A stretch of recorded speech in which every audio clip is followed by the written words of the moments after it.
নিষেধ করলে নিষেধ করা যাবে না, এলাকার লোক নিষেধ করলে নিষেধ করা যাবে না। যদি আল্লাহর দ্বীন কায়েম করতে গিয়া রাষ্ট্রের সরকার লোকের বিরুদ্ধাচরণ করে, সেই বিরুদ্ধাচরণ কেবল লাথি মারা ফেলতে হবে। ইনশাআল্লাহ রাজি আছি তো? আল্লাহর দ্বীন কায়েম করতে গিয়ে যদি আপনার আমার খাত জানাইতে হয়, রাজি আছি ইনশাআল্লাহ। যদি আল্লাহর জমিনে কোরআনের শাসন কায়েম করতে গিয়া আপনাকে রক্ত দিতে হয়, রাজি আছি তো ইনশাআল্লাহ। যদি আল্লাহর জমিনে দ্বীন কায়েম করতে গিয়া আপনাকে জেলখানায় যেতে হয়, রাজি আছি তো? যদি আপনাকে দ্বীন কায়েম করতে গিয়া ফাঁসির কাস্টে চুকতে হয়, রাজি আছি তো ইনশাআল্লাহ। আল্লাহ তৌফিক দান করুন, আল্লাহ তৌফিক দান করুন। আমিন। তাব্বাত ইয়াদা আবি লাহাব ওয়া তাব মা আগনা আনহু মালুহু ওয়া মা কাসাব। আবু লাহাবের অর্জিত সম্পত্তি এবং সন্তান সন্ততি তার কোনো উপকারে আসবে না। অনেক চেষ্টার পর তারা কোনো কিছু না করে আল্লাহ রাসূলের বাসায় দাওয়াত খেতে চাই না। রাসূল সাল্লাল্লাহু আলাইহি ওয়াসাল্লাম আলী রাদিয়াল্লাহু তাআলা আনহুকে বললেন, বকরি জবাই করো, বকরির সামনে অংশ পাক করো, আর 1.5-3.5 কেজির মতো হয় জবের আটার রুটি তৈরি করো। রুটি তৈরি করলো। রাসূল সাল্লাল্লাহু আলাইহি ওয়াসাল্লাম বললেন, ঠিক আছে, মেহমান আসবে,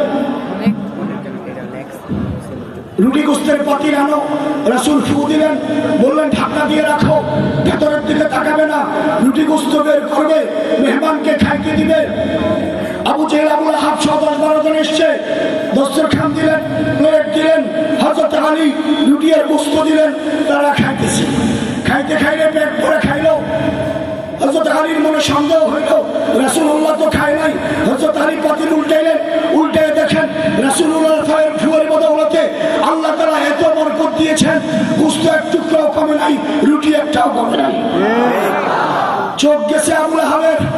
আবু লাহাব বলে, আবু জেহেল উঠো। মুহাম্মদ কিছু করতে না পেরে সর্বশেষ আমাদেরকে জাদুর রুটি আর গোস্ত খাওয়াই দিছে। যাওয়ার সময় আবু লাহাব রাসূলুল্লাহকে তিরস্কার করে বলে, তোমার তো কোনো পুত্র সন্তান নাই, মনে রাখবা আমাদের মূর্তির পূজার বিরুদ্ধে যদি, আমাদের প্রভুদের বিরুদ্ধে যদি তুমি দাওয়াতি কাজ বন্ধ না করো, এক আল্লাহর দাওয়াত বন্ধ না করো, আমি আমার 3 ছেলে দিয়ে তোমার বিরোধিতা করবো। বললো, তোমার তো টাকা পয়সা নেই, গরিব, মনে রাখবা তুমি যদি আমার এই ধর্মের বিরোধিতা বন্ধ না করো, দাওয়াত বন্ধ না করো, আমি আমার সম্পত্তি দিয়ে তোমার বিরোধিতা করবো। মুফাসসিরিনে কেরাম বলেন, আল্লাহ তাআলা আবু লাহাবের অহংকারের তিরস্কারের পরিবর্তে সূরা আল-লাহাবের 2য় আয়াত নাযিল করেছেন। মা আগনা আনহু মালুহু ওয়া মা কাসাব। আবু লাহাবের অর্জিত সম্পত্তি এবং সন্তান সন্ততি তার কোনো উপকার আসে নাই, আসবে না। আবু লাহাবের 3 ছেলে, একটার নাম উতবা, দ্বিতীয়টার নাম মুআত্তাব, 3 নম্বরটার নাম উতাইবা।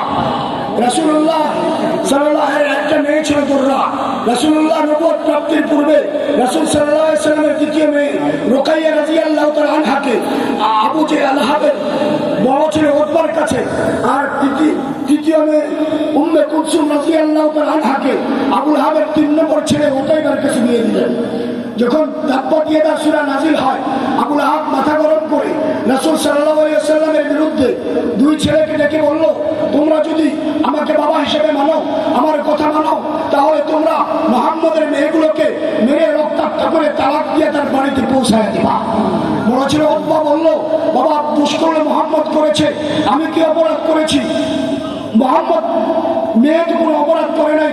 সে সসম্মানে রুকাইয়া রাদিয়াল্লাহু তাআলা আনহাকে তালাক দিয়ে রাসূলুল্লাহর বাড়িতে পৌঁছাইল।